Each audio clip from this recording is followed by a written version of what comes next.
more. On a recent Harris campaign. By the way, this was Mark Cuban's insane narrative here. Why Mark Cuban believes Trump and Sanders have overlap in economic plans. You are a fucking brain dead moron operating as a campaign surrogate. You dumbass. You absolute fucking baboon. What the fuck is wrong with you? This paired up with Bernie Sanders coming out with a fucking email being like, Kamala Harris is nowhere near as progressive as I am. Make no mistake. Is so stupid. Call, you compared policy proposals made by Trump to those from independent Senator Bernie Sanders, who's a socialist. What do you mean? Well, it was a race for socialism, right? Bernie said that credit card companies should cap their rates, their interest rates at 15%. Donald Trump, being the socialist that he is, had to beat Bernie. So Donald Trump went out and recommended that interest rate caps be set to 10%. The fact that he's even suggesting price controls and price caps is socialism 101. I don't know if you know this, but your fucking campaign that you're a surrogate for is also doing that. Are you that dumb? Are you fucking stupid? You must be, right? Kamala Harris literally has a policy out there in the books that is simply doing that for grocery prices. Okay, they don't call it that because obviously Americans are too stupid and too scared of such a reality. They're calling it, going after price gouging. But if you're going to fucking shit on price caps like this, acting as a surrogate for the Kamala Harris campaign, while simultaneously besmirching socialism and calling Trump a socialist, like, what is going on, man? Nobody thinks that the Republicans are behaving like socialists, okay? If you think socialism is bad, then you automatically are like, well, the Democrats are doing a little bit of socialism or a lot of socialism, depending on how fucking brain broken you are. But ultimately, you're just reiterating the position that socialism is bad and therefore Democrats bad. Oh, I think Cuban is pointing out the hypocrisy from the right. He's not shitting on the policy. He is shitting on the policy. He just said price caps are socialism. You haven't heard that from the vice president. You have heard that from Donald Trump. Well, then how do you interpret?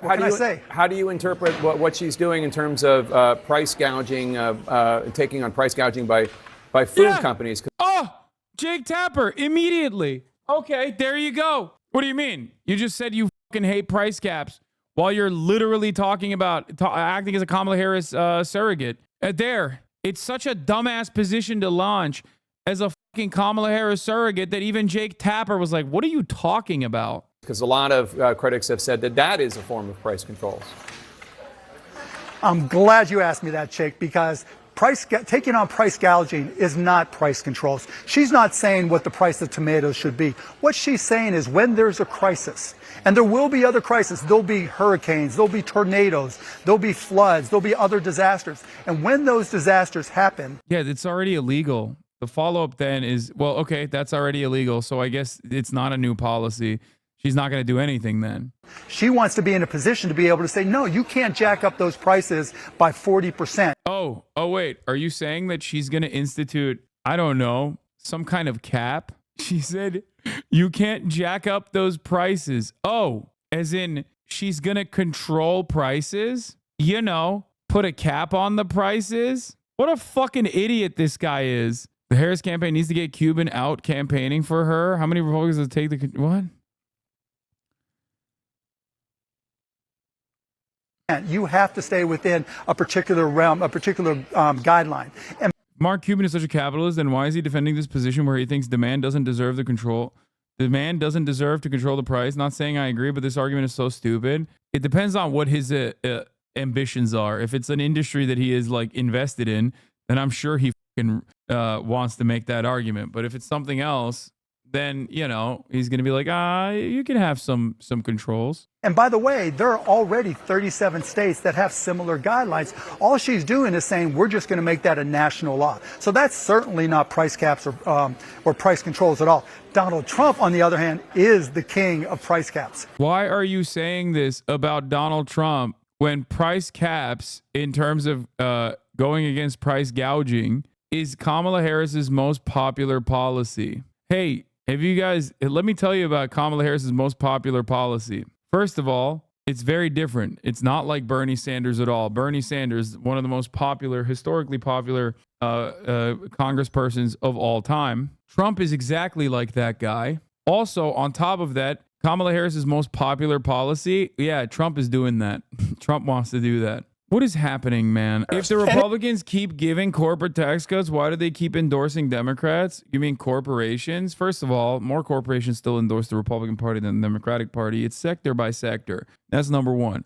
Number two, wealthy people endorse the Democratic Party because the Democratic Party has the exact same interest in mind that the Republican Party has in terms of where to move the economy. Make no mistake. They might say something when they're running for office, but what they do when they actually end up winning office is very different. So they already know that. So they have that confidence already when they endorse the Democratic Party, partially because Donald Trump is too chaotic, and too much chaos might not necessarily contribute to a growth economy.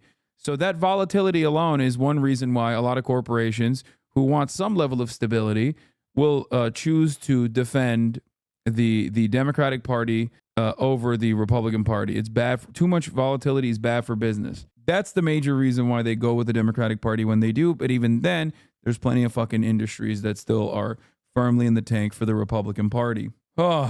If all institutions also lose legitimacy, then the American project falls apart. If the American project falls apart, then we're like, going towards a capitalist dystopian future where you can't eke out the same level of profits that you normally would be able to get under stability and institutional legitimacy. I'm Kamala Harris, and today I'll be showing you my old job. Wow. Yeah, Mickey D. Oh my God. She's pretty good. What the fuck? It's a little bit too much Kardashian, but like low key, that's not a bad impression. What the fuck? We all love a Whopper. Did you work at this location? No, but it still signifies 1 in 3 Americans will work at McDonald's at least once in their life. Oh my God. Why? She's so good. Okay, this part, close your eyes and you'll be like, that's Kamala Harris, not Did the you work laugh. at this location? No, but it still signifies 1 in 3 Americans will work at McDonald's at least once in their life.